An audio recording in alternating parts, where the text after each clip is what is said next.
Ustazah di kelas geografi. Kali ini Ustazah akan melanjutkan video tentang pembahasan interaksi desa kota.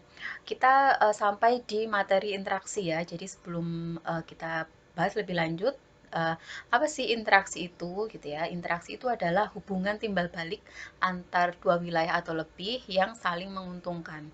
Nah, karena kita saat ini bicara masalah interaksi desa dan kota, berarti hubungan yang terjadi antara desa dan kota yang saling menguntungkan.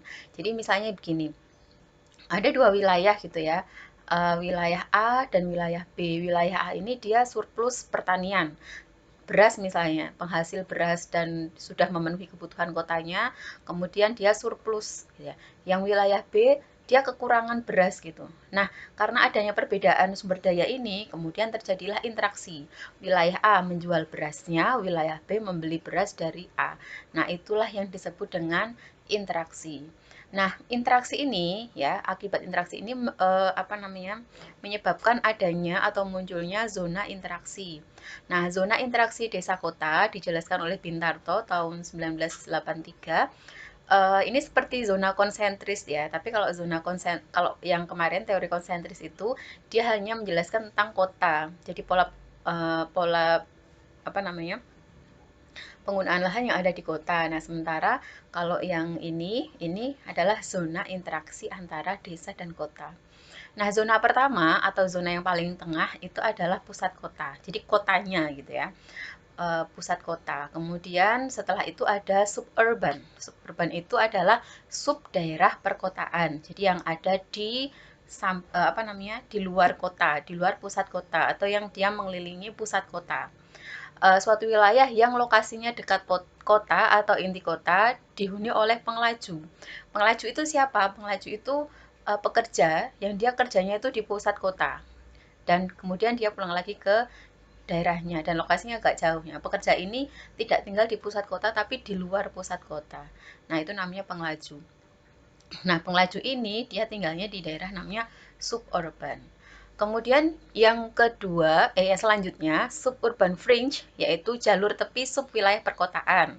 Di sini ya, yang warnanya kuning ini ya, suburban fringe. Ya. Wilayah yang melingkari suburban dan merupakan wilayah peralihan kota dan desa. Jadi ini zona peralihan dari desa ke kota. Ya. Kemudian yang warnanya hijau, yang ini, itu adalah urban fringe, yaitu jalur tepi wilayah perkotaan paling luar. Nah, semua wilayah batas luar kota yang mempunyai sifat mirip kota, kecuali inti kota. Jadi, di urban fringe, yang daerah hijau ini atau urban fringe ini, dia sifat-sifatnya itu seperti kota, ya, kecuali yang inti kota. Maksudnya, kalau misalnya di inti kota itu ada aktivitas apa gitu ya. Nah, di sini tuh sudah tidak ada aktivitas yang mirip dengan aktivitas yang ada di pusat kota gitu. Nah, jadi yang merupakan wilayah kota di sini ya, yang disebut kota itu adalah yang ini, subkota, suburban, sama suburban fringe. Kalau urban fringe-nya dia benar-benar dia di tepi gitu. Jadi tidak masuk ke wilayah perkotaannya itu sendiri. Nah, kalian pasti bertanya ya, apakah itu misalnya Kota Surakarta. Kota Surakarta itu apakah yang pusat kota saja gitu. Kalau terus di luarnya itu kan ada misalnya Kartosuro seperti ya sekolah kita gitu ya. Kemudian Solo Baru itu apakah masuknya kemana gitu. Nah, eh, di sini zona interaksi desa kota yang disebut dengan perkotaan itu tidak terbatas masalah administrasi ya. Kalau administrasi kan Kota Surakarta ya, di situ ada batas administrasinya. Tidak seperti itu, tapi yang dimaksud zona-zona yang dimaksud ini adalah zona-zona yang sifatnya gitu ya. Jadi secara sifat dia mirip dengan perkotaan atau dia mirip dengan desa seperti itu. Jadi bukan batasan administratif ya. Oke, kita lanjutkan. Selanjutnya adalah yang warnanya apa nih ya, orange ya. Itu adalah rural urban fringe atau jalur batas desa dan kota. Ini adalah wilayah yang terletak antara kota dan desa yang ditandai dengan pola penggunaan lahan campuran.